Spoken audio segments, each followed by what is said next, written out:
Now, the clock is ticking.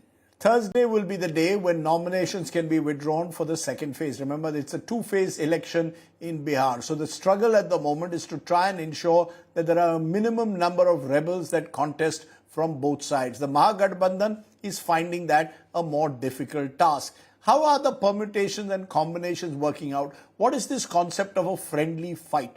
My colleague Akshita Nandgopal has more in terms of permutations and combinations. Akshita. Thanks very much, Rajdeep. Let's take a look at those dozen seats where we're seeing, as you called it, a friendly fight among the Mahagathbandhan allies. We'll break it down for you seat by seat. First, you have the seat of Vaishali, where it's going to be an RJD versus Congress, both putting up their candidates. Interestingly, this was a seat that the Congress considered their stronghold, lost out in 2020, so they're looking to kind of make a comeback, which is why they've been hell-bent on getting this particular seat. The next one is Sikandra, which is located in Jamui. It is, in fact, an SC reserved seat. We've seen multiple parties winning here, but the Congress and RJD believe they have a strong chance, which is why neither is willing to let this one go either. Let's talk also about the third seat, Kargahar. Historically, Congress used to dominate the seat. We're talking about them having won almost 11 times in a row. That particular streak was broken in 2020 by the BJP, but the Congress believes they can make a comeback, which is why they fielded a candidate in this particular seat. Then you have Sultanganj, where Congress is Lalan Yadav, the very candidate that Congress has put up this time too, was a runner-up in 2020. So they're fancying their chances this time with the same face. Let's talk about the next one. In Narkatiyaganj, you had, in fact, a significant Muslim population. So both the RJD and the Congress are fancying their chances in this particular seat, which is why both have gone ahead and fielded their own candidates here. Let's also look right now at Vaishali, where it's in fact in Nawada district of Bihar. The RJD has given a ticket to Anita Devi, who is in fact the wife of strongman Ashok Mato. So that's something that's grabbed headlines. So the RJD putting up a very strong face in this particular seat. Bachwara is the next seat where you have the CPI and Congress squaring off. And you had Avdesh Rai of the CPI as a runner-up last time, which is why the CPI wants this particular seat.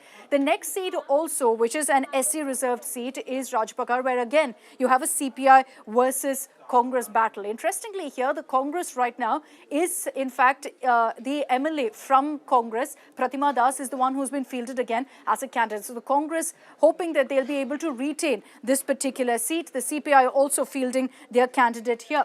Now let's talk about Sharif. This is in the Nalanda Lok Sabha seat. BJP has been a strong contender. It's held by the BJP, and yet you have both the CPI and the Congress going ahead and fielding their candidates here. The next seat is also of Kargahar, where you have Congress's Santosh Mishra, the current MLA, once again back to fight it out to go ahead and hold on to his title. But this time, he's not just going to be squaring off against an NDA partner, but also against the CPI, part of the Mahagathbandhan. Chainpur. Now, this is a seat that, interestingly, the BSP won in 2020. Here you have a VIP versus RJD battle that's playing out because Mukesh Sahni refusing to back off right now. And finally, the 12th seat where you're seeing a friendly battle is that of Babu Badi, where you have a VIP versus RJD fight again. This is in the Mithila region, seat with the JDU. You had the RJD as a runner-up previously. So these are the 12 seats, essentially, where you have these allies squaring off for different reasons, as I just showed you. But here's another very interesting aspect also of how Amit Shah has kind of also been messing things up for the Mahagathbandhan, and in some cases also ensuring that any factor of vote cuts doesn't happen. For example, in the Buxar seat, you had a rebel BJP leader going ahead and filing his nomination as an independent. Was miffed, didn't get a ticket. This was in fact Amarnath who withdrew his independent nomination after Home Minister Amit Shah personally intervened, met with the leader. And so he went ahead and withdrew his nomination. The other seat is in Brahmpur. Here's where, in fact, you had a Jan Suraj candidate who withdrew his nomination as a Jan Suraj candidate. He was previously with the BJP, was miffed over being withdrawn, not given a ticket, switched over, and now he's gone ahead and withdrawn his nomination. Prashant Kishor, as you in fact put out earlier, Rajdeep, is alleging that this is the BJP meddling. Tarapur seat, a VIP candidate also withdrew his nomination. He was someone who was named as a candidate, withdrew it, and is right after gone ahead and joined the BJP. A very interesting politics that's playing out in Bihar currently, and Amit Shah personally intervening in some seats, like the one where you had in Buxar a rebel BJP leader going ahead and withdrawing his nomination.